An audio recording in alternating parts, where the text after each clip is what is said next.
Hello and welcome to Jung at Harp. I'm Deborah Henson-Conant and I am here with Kathleen Wiley. And we're here to talk about music and the psyche and love. And today what we're talking about is part 2 of the 4 chambers of the heart. Also, the vision of the heart. Now, Kathleen is a Jungian psychoanalyst. I am a composer and performer, and both of us play the harp, and that is why we call this Jung at Harp.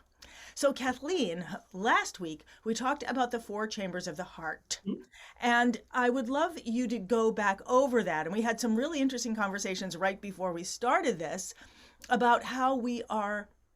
Well, I have this project right now about video Valentines where I'm encouraging everybody to make them, and I have a form for them, and they're one of the forms of I have a project called Blueprints for Creativity, and it's one of the simplest blueprints is to make a video greeting card for people that you love.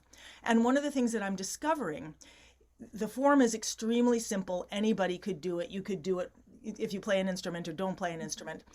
But what's really difficult for people is the fear of actually speaking love directly to others and what's going to happen when they do that.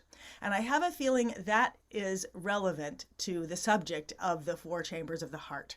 But I'd love your input on that.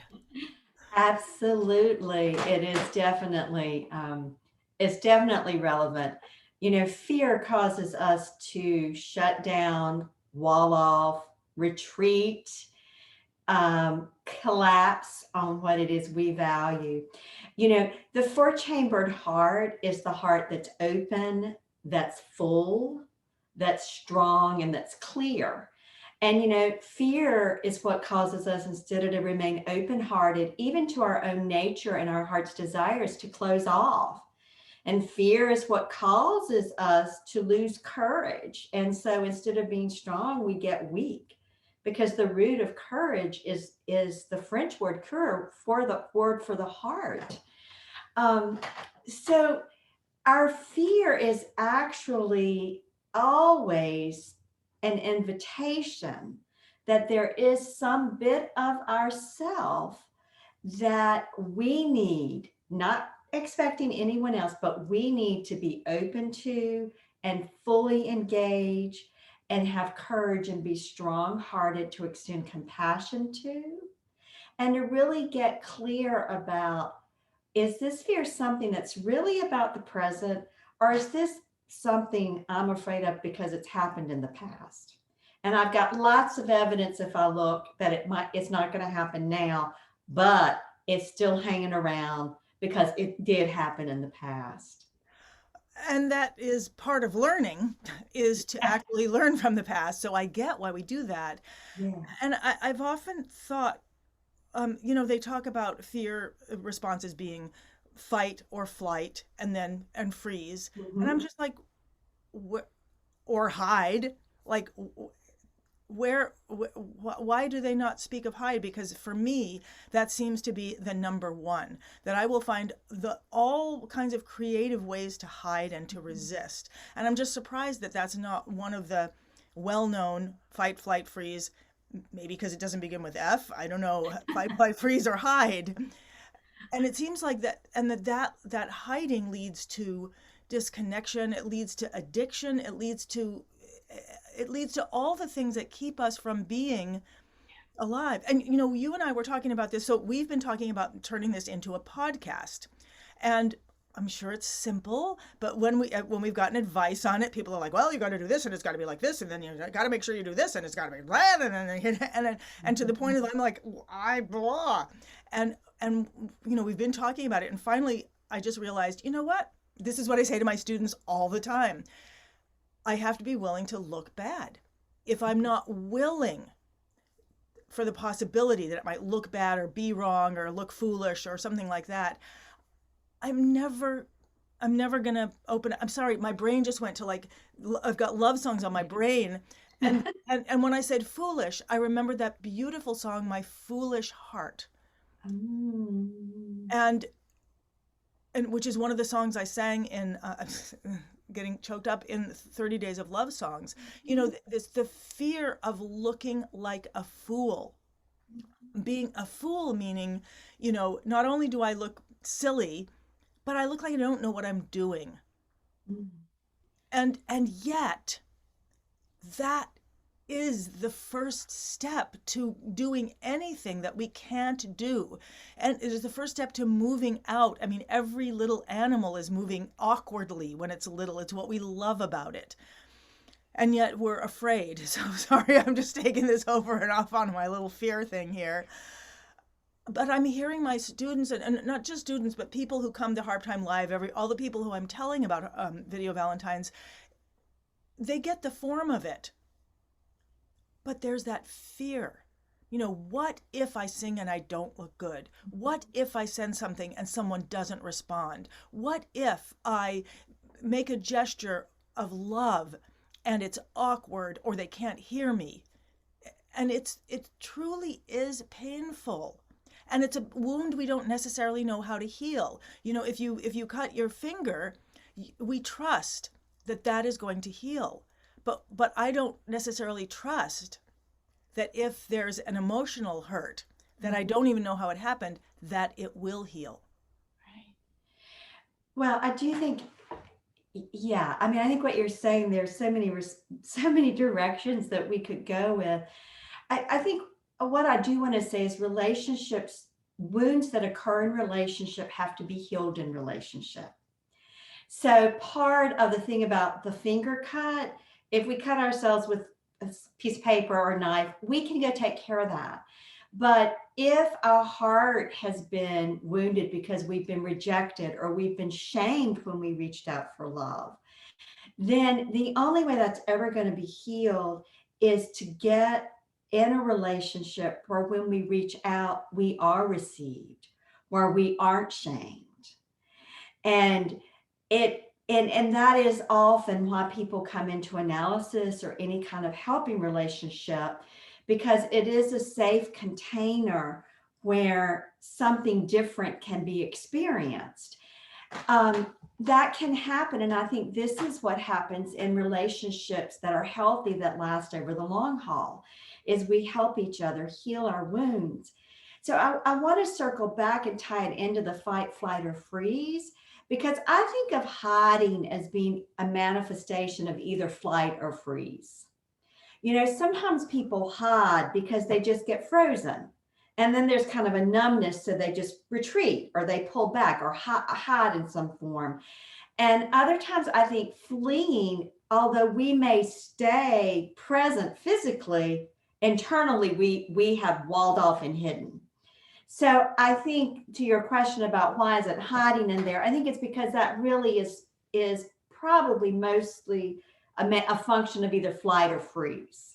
That's one of the active, although it looks like it isn't active. Hiding takes a lot of energy. Takes a lot of energy to keep walls up. Takes a lot of energy to dismiss what we really know in our heart we want. Can you talk a little bit more about that? What does that look like? Well, I think it looks like depression. I think it looks like anxiety. I think it looks like a sense of purposelessness in one's life. I think these are the symptoms that we have walled off from our own heart's desires. You're making me think when you're saying that it takes a lot of effort. I'm thinking when I brought my cat from Seattle to Boston, and I had to put her in a box to bring her on the plane, and like that animal did not want to be in that box, So I'm thinking it took a lot of energy, and it took a lot of petting and Mm-hmm. cuddling. And so I'm thinking maybe that's what you're talking about, that it takes a lot of energy to keep ourselves hidden, this irrepressible human spirit that wants so desperately to express love and to be expressive. It does take energy. And I see that's why it can be exhausting to not do things. Right. Yeah. Yeah. I'm thinking about years ago, I was at a conference where a couple, and I'm seeing their faces, but I apologize to you if you happen to find the video. I can't remember your names at the moment, but I will remember them and give you credit. But they did a presentation on what the title was, the Uninterrupted Reaching Out movement. And they had all of these images of children reaching out. And think about when your toddler or your, a friend's toddler started walking and they would come to you and reach out. They want to be picked up. Your cat probably does that. My little dog does that. She'll come and jump up on me, like reaching out for connection. Right. And so it's such a natural thing. And it's the one thing that we all, unfortunately, inadvertently get shamed for when we're little, because it's not always convenient for our mom, dad, caretaker to pick us up. It's not always, and so there's when that reaching out gets interrupted, it doesn't meet fulfillment, then I think those are the places where we then get scared of reaching out. And part of what we do have to develop as adults is discernment. I mean, if we're in a relationship, if I'm in a relationship where the majority of time when I reach out, I'm not received, and not only am I not received, I may even feel shamed by it, then that may not be a relationship for me to be in at this point in my life. If I'm in a relationship where the majority of time I am received, or when I'm not, there isn't a shaming, because as adults, sometimes people can't meet us where we are and give us what we want. But there's a way that we move to accept that isn't about being rejected or being shamed or being wrong. I see what you're saying, and I'm thinking that so many of these people who are, expressing concern, it's sending a Valentine to their family. It's not like sending to someone, a romantic.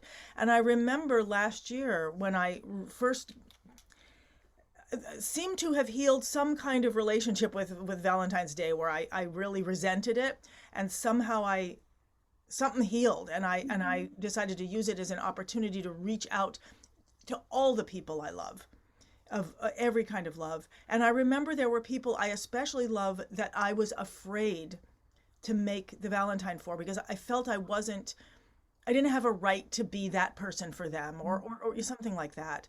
And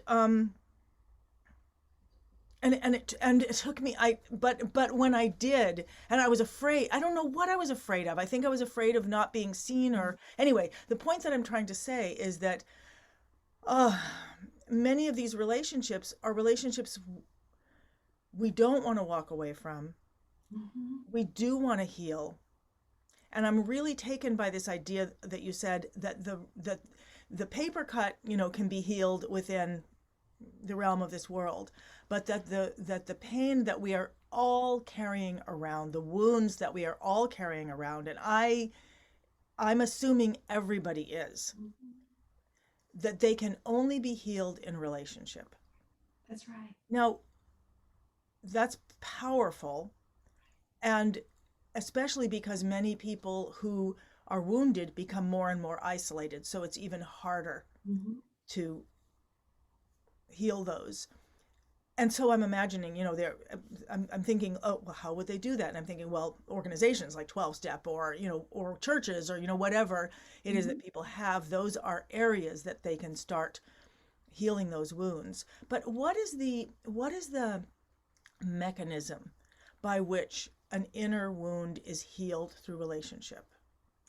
Oh, that's a big question. I mean, I think it's organic processes, just like the organic processes that heal the paper cut.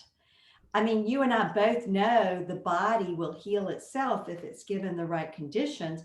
I can't explain to you all of the mechanisms because I don't have that medical science background, but there is an organic process. The same thing is true about our psyches and our relational self. There is an organic process by which wounds are healed. If I were going to try to summarize it, I think what happens is that we get in a relationship where we have a different experience. At the same time, the old experience is triggered.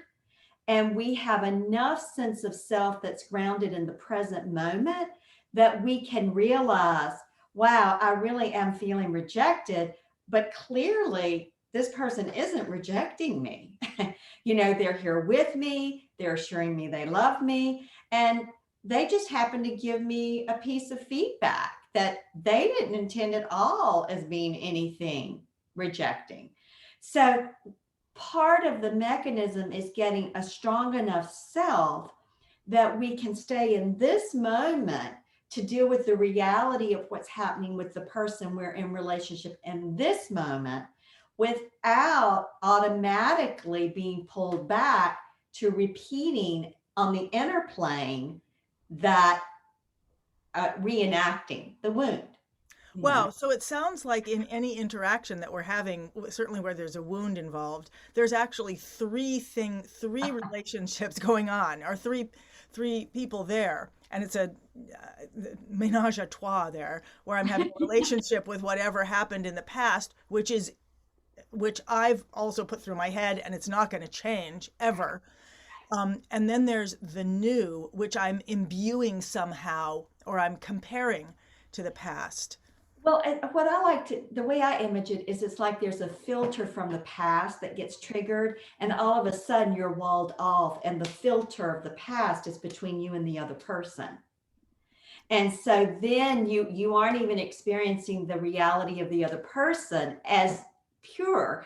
You're experiencing that through this filter where, let's just say it's the filter of, I'm always victimized. No one ever loves me. I always get criticized. Everybody's like my mother who says blah, blah, blah. I mean, Where'd you get those, Kathleen?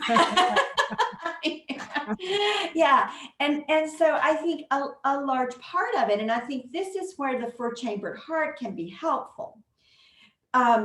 Because sometimes I will say, when I'm working with couples where they're kind of caught and experiencing each other through this filter, and all of a sudden I hear the proclamation that's the filter of the past about how negative this person is and cruel, blah, blah, blah. And I sometimes, if again, timing is everything, but sometimes I'll say, is that really what you believe in your heart? Because if that's really what you believe in your heart, you probably don't need to be in this relationship. And that usually brings the filter to a halt, because some part of us knows the difference. But in a momentary interaction, when our feelings get hurt and that past filter gets activated, we want to run with it. And it's not even that we consciously want to run with it, but it's like this energy that takes us, it propels us forward. But when we stop to say, okay, what in my heart, if I really open up to what I know about this person and our history, what do I know? And if I really feel the strength of my own desire with this person, what do I know? So often coming back to our heart and where we're open and closed-hearted or full-hearted and weak-hearted can help us clarify what is the truth today and where is it my old filters are just hijacking it. I really love what you said, the strength of my own desire. And I drew this picture for myself, and it's I mean, I don't know, I'm sure you can't see it, but it was like so I was like, when you said that kind of the antidote for this, or the mechanism, is that when we are strong within ourselves, then we're not so taken over by the past. Like, this is the past here, and that makes me be, if I'm not strong in myself, it makes me be different. And so that I'm then relating to the present as if it were the past, but the strength of my own desire. And you said this many times, the three parts of change or development are awareness, process, relationship. So I'm always looking for that. And so when you said the word discernment, I was like, aha, that's awareness. So becoming strong in oneself and connecting to the strength of my own desire.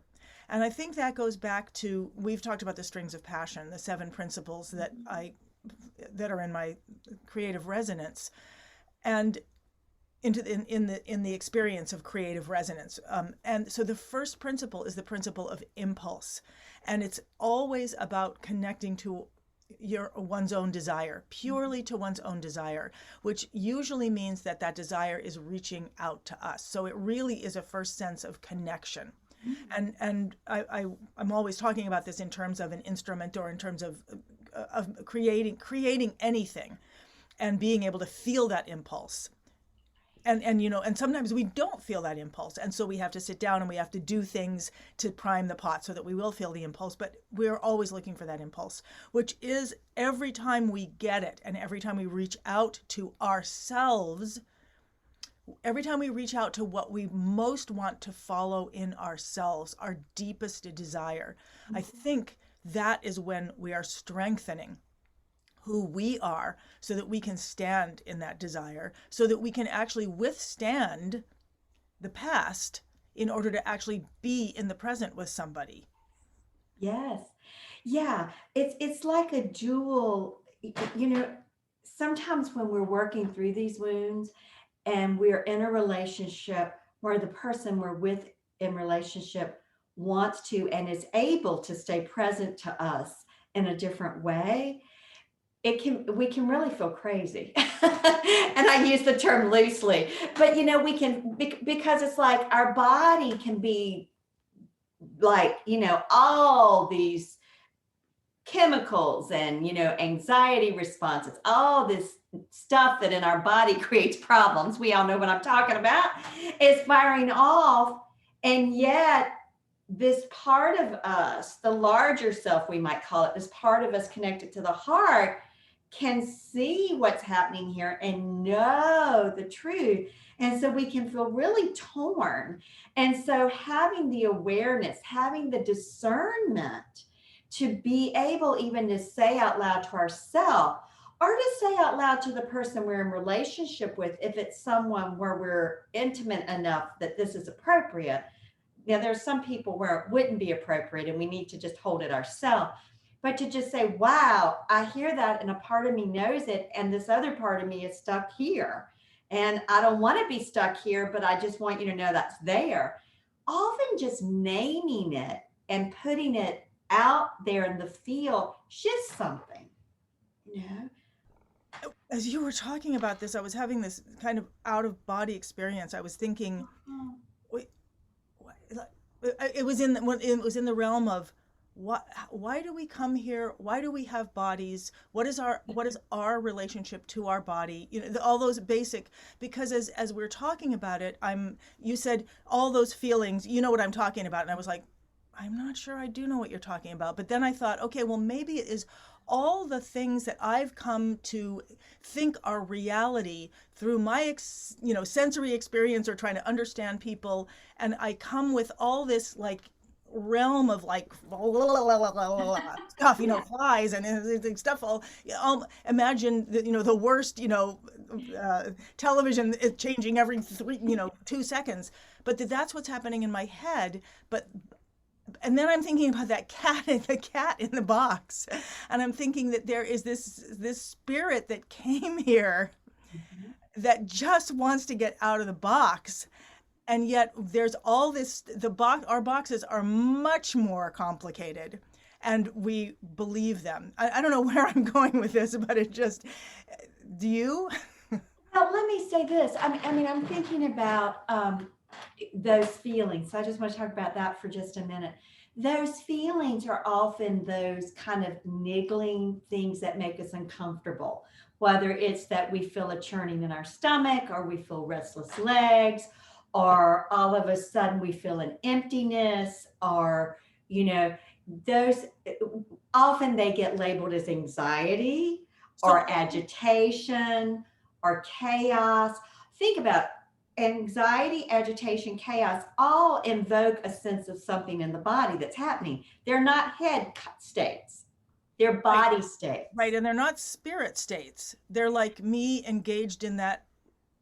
Well, I think there is an element of spirit in it, trying to find the right expression.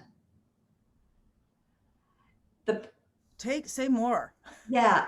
Well, I very much believe that everything we experience has a seed of our soul, our psyche soul, our larger self. But when it's caught in the chaos or the anxiety or that inner state of the whirlwind, we can't find the seed. It's lost. And part of, just like your cat in the box, the cat wanted out of the box because it's not natural for the cat to be in the box. It's not natural for the seeds of ourself, our spirit, to just fly around all over the place and not ground themselves in an experience in our body mind. Our experiences want to be grounded. They want to move in the world, just like your cat wanted to move in the world, not Right. in a box. So I'm thinking of this in terms of someone sending a video Valentine to Mhm. someone. And I should probably just show people exactly what I mean by that, because it's just it's really, it's a very simple thing. Mhm. It can be as simple as, um, let me just get this in the right key. It could be as simple as, you know, Kathleen, I so wish that I could be with you on Valentine's Day. I can't, and yet my heart so wants to be. So I'm going to use my harp to send a message, and I'm just going to make it up in the moment. Like, I'm just going to play one of my favorite chords for you. And every note of this is a note of love coming from me to you. Oh.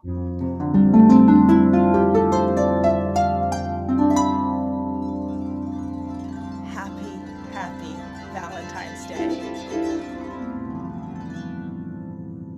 Beautiful. So it's not a like, Kathleen, let me play you my new piece, or and it doesn't even have to be, it literally can just be the part that's frightening for people is looking straight at and giving love. So wait a minute, where did I come here? Where were we?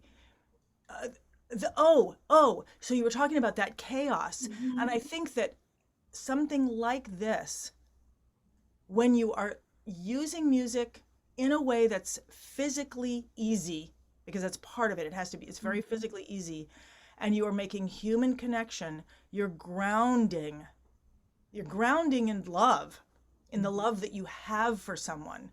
And I Mhm. think all those fears, I know I'm seeing it, all those fears that we have that we're going to be, I'm afraid to someone, to my cousin, because she's going to say that I said something, wrong, like my grammar was wrong, or she's going to make something that's going to wound me.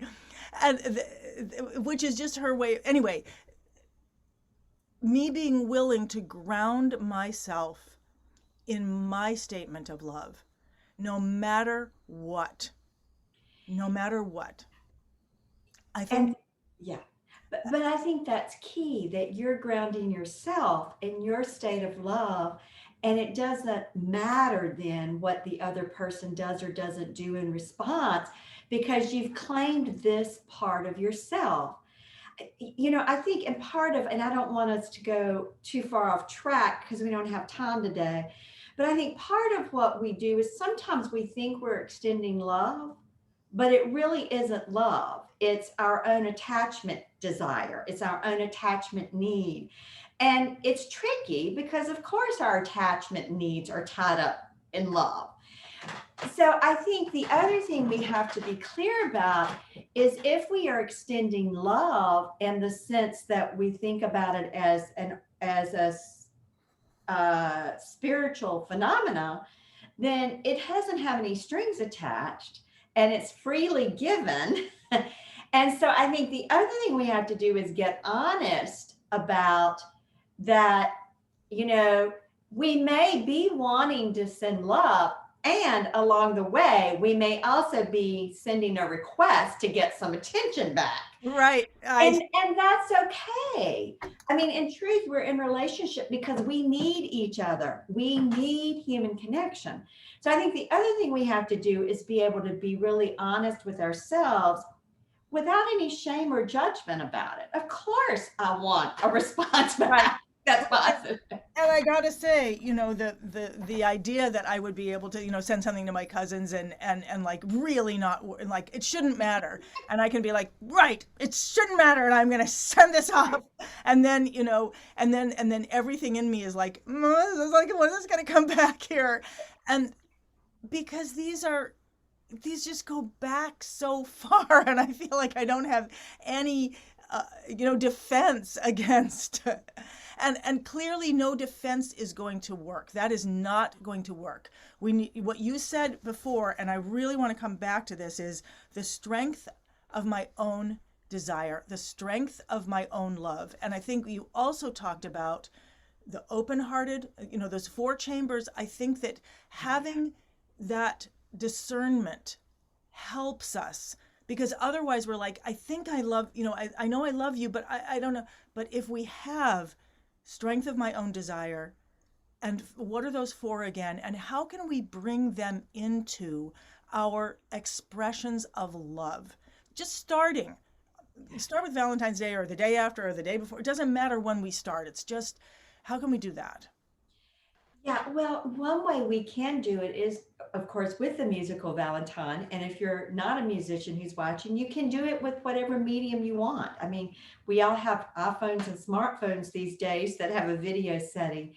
But I want to say this, Deborah, if you sent me that Valentine's card and you're singing to me, I am touched. And what I want to say to you and everybody watching is, if you send something that's heartfelt to anyone in your life and you get a negative response, then I really hope you can see that's about their limitation to receive love and not about you.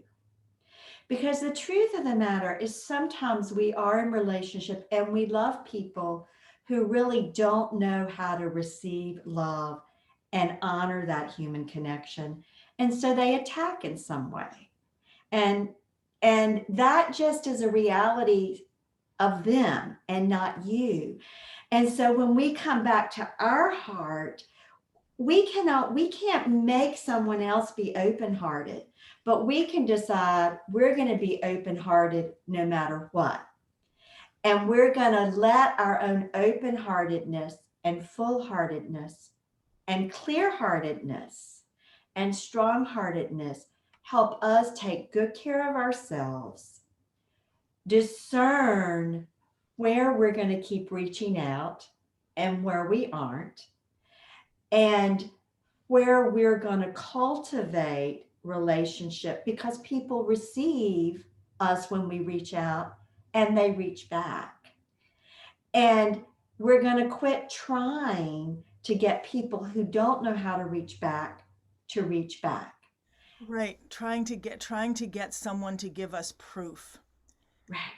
So it sounds like what's really powerful here is, first of all, sending out a message of true love, as true as we can, because we've got all our stuff too, with the Right. skills that we have, and whatever message comes back, to hear that and to embrace it in look in our open-heartedness, and and to also open up to, look, this may give us a window into why this relationship is anxiety provoking for us right now.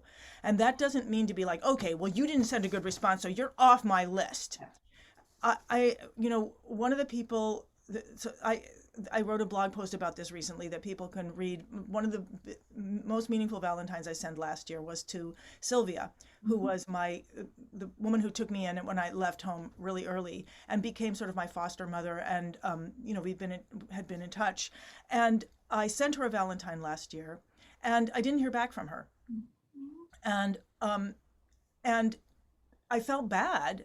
And then I was like, wait, maybe she didn't get it. Mm-hmm. And so I reached out, I don't remember when, and just like, did you get it? And, and I want to make sure that you got it. And what happened afterwards was this just incredible connection that then increased our connection throughout the whole year. And this became especially meaningful to me because 2 or 3 weeks ago, she died of COVID. Mm-hmm. And having having reached out to her, having made sure that she heard that, was made me know that my connection to her was solid, and that she knew of my love, whatever else happened. And so what am I thinking here? That I could have been like, oh, I see, well, I'm just not that important, she didn't. But You could have made up a story. You right, could have made up a story about why she hadn't responded right, and had no interaction with her yep. and lost that precious connection. But you didn't. You had courage. You stood by your full heart of wanting to be open to her and you reached back out. I did, and I loved her so much, and I didn't maybe feel that I deserved or that I belonged until I did that. And when I had the courage to do that, it opened up to a year of much more belonging. I mean, I was still scared, that whenever I called, but that's my thing, Yes. and it helped me to do that. So what sorry, I'm stuttering now because I know we're coming to the end, and I want to kind of connect all these things. So I would love to make a connection now, and then I'd love to hear yours. So some of the beautiful things that I got out of this is really getting a sense. I mean, I know this and I've heard it many times, but I got a much more visceral sense of how the injuries that I've sustained and engaged in my emotional body, how I'm really living those, still bringing those in and succoring them or nurturing them.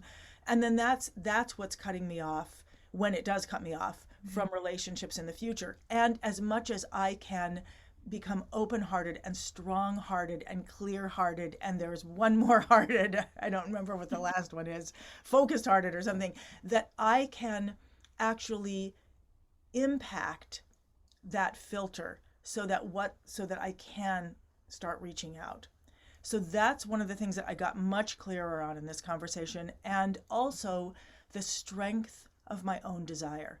I mean, I've been taking a pathway to that for a long time, but that particular word, that the strength of my own desire, is just to have that as a help me understand from where I really want to get. Right. And the desire being to express and to connect, just like that cat wanting to come out of the box, to express and connect. And if the desire is to be acknowledged and, proven, that's not going to work. That's only going to connect me more to the past. Right. That's right. Yeah. And you know what I want to say, I want to just pick up on what you said about to really be willing, be courageous to see where you've sustained and engaged these negative filters, because we do it unwittingly. We do it without realizing it more often than not. And when we do realize it, we get to make a choice. We get to keep running with it and fueling it and giving it energy. Or we can come back and say, okay, if I'm really open hearted to myself and what I know about me and this person, what is it? And if I'm really full hearted about my own desire, what is it? And if I'm really going to be strong hearted in my actions, what will that look like? And of course, in the process, we're getting clear hearted. We're getting clear the vision of the heart that comes from the four chambers working together, full, open, strong. And this is from the work of who is this from? This model is from Angeles Arrien's work, and it's her book, The Fourfold Way. She talks about the four-chambered heart. And so she was a cultural anthropologist who studied indigenous cultures and gleaned universal spiritual truths. And her work is really quite phenomenally wise and accessible.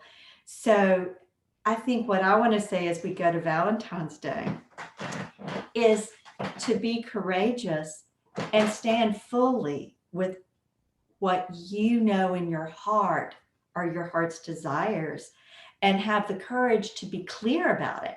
Because we often know, sometimes in analysis we say confusion is a defense against knowing. Sometimes we hold on to our confusion because if we really let ourselves be clear and know, then we would do something different and something different would happen. And that means we wouldn't get to hide behind our old filters. And we wouldn't get to hide behind, oh, it's always like this in my life, those old historical patterns. Yeah. As you were talking, I thought possibly the most important Valentine to send is the Valentine to ourselves. Yes. Is a message of the corniest or the most heartfelt, any of those, that message and that acknowledgement and that that vestige, meaning like if, and one of the students was saying to me something like, there's this thing in Europe they have that you can like send a video, set it to send to you at a certain time. I don't know what that mechanism is, but the point was that maybe I think what I'm getting right now is that for every Valentine that I will make and send to others, I need to be making and sending one to myself. Yeah, that's and, beautiful. and to my life. Yes. So that I can be more full-hearted and clear-hearted and strong-hearted, and the other one, because I can only always remember 3 of them, but that's fine. I can go back and look at my notes. Kathleen, thank you for bringing, me to more of myself for this, because I'm going to be, recording the messages today and tomorrow. Right. And just thank you so much for helping me have a way to engage with that much more deeply. And you for me. Yeah, it's wonderful. Yeah. It's so worth the risk for us to live open-heartedly, full-heartedly, strong and clear-hearted. It's so worth the risk because that is where the essence of life is. It's not in those filters that we hide behind. And I want to say, just for anyone who's triggered by Valentine's Day, that you're in a marriage. I am way not in a marriage. Right. And I'm seeing that it's that's irrelevant when it comes to expressing love and learning how to do that. That's right. We have opportunities to love, period. Regardless. And I love that, because that means, okay, I want to take those opportunities. And this is a fun one because yes, absolutely. Yeah. Kathleen, thank you so much. And for anybody who was watching live, thank you. And for anybody who's watching this afterwards, I hope that this helps you to find and express and be able to feel that love in your life so that you can share, let that cat out of the box. Absolutely. Thank you so much, Kathleen. And I will see you next week. All right. Bye-bye. Bye-bye.